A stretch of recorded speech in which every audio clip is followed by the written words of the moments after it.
The moon has always been my master. For as long as I can remember, its silver light dictated my life, pulling at the very fibers of my being, transforming me into a creature of instinct and fury. I was a werewolf, bound to the lunar cycle, and I saw it as a curse, a chain that shackled me to a life of solitude and fear. I spent my days in the shadows, avoiding connection, convinced that no one could ever understand or accept the beast that lived within me. I ran with the forest, my only companions, the ancient trees and the whispering wind. I believed this was my fate, an unending cycle of transformation and loneliness. That was my truth, until the night I met her. It was a night like any other, the full moon hanging heavy and bright in the ink-black sky. The change was upon me, the familiar, agonizing pull, twisting my bones and sharpening my senses. I fled into the deepest part of the woods, seeking refuge from prying eyes. But this time, I wasn't alone. In a moonlit clearing, surrounded by a halo of silver light, she stood. Her skin was the color of fresh cream, her hair as dark as a starless night, and her eyes held a depth that seemed to span centuries. She wasn't afraid. She watched me, not with fear, but with a quiet curiosity, an understanding that transcended words. In that moment, the raging beast within me grew still. Her name was Alara, and she was a vampire. A creature of the night, just like me, yet so different. She was stillness and grace, where I was chaos and power. She was ancient wisdom, where I was raw instinct.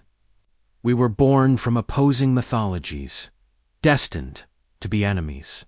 The stories said we were mortal foes, locked in an eternal war.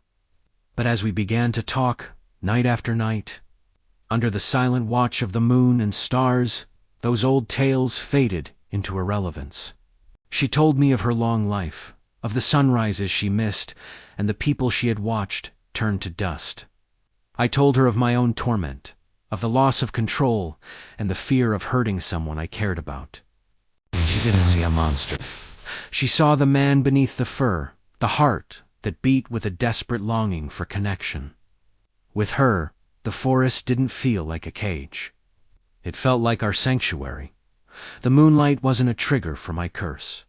It was the spotlight for our stolen moments together. She showed me the beauty in the darkness, the peace in the silence. She was the calm to my storm, the anchor in my turbulent existence. Her touch was like cool silk against my fevered skin, and her voice was a melody that soothed the savage parts of my soul.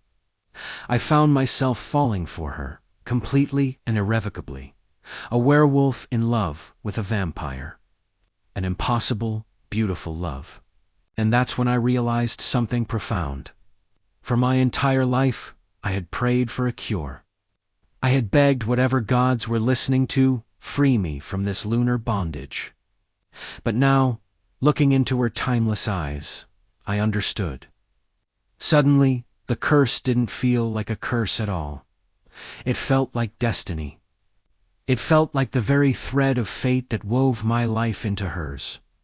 I would endure 1,000 years of transformations, 1,000,000 nights of howling at the moon, if it meant I could spend even one lifetime with her.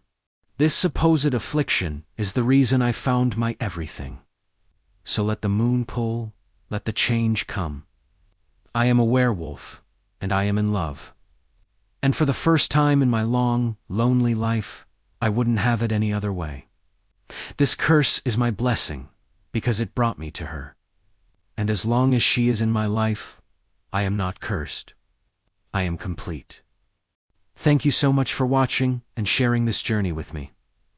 If you enjoyed this story, please consider liking the video and subscribing to the channel for more tales from the shadows. We'll see you in the next one.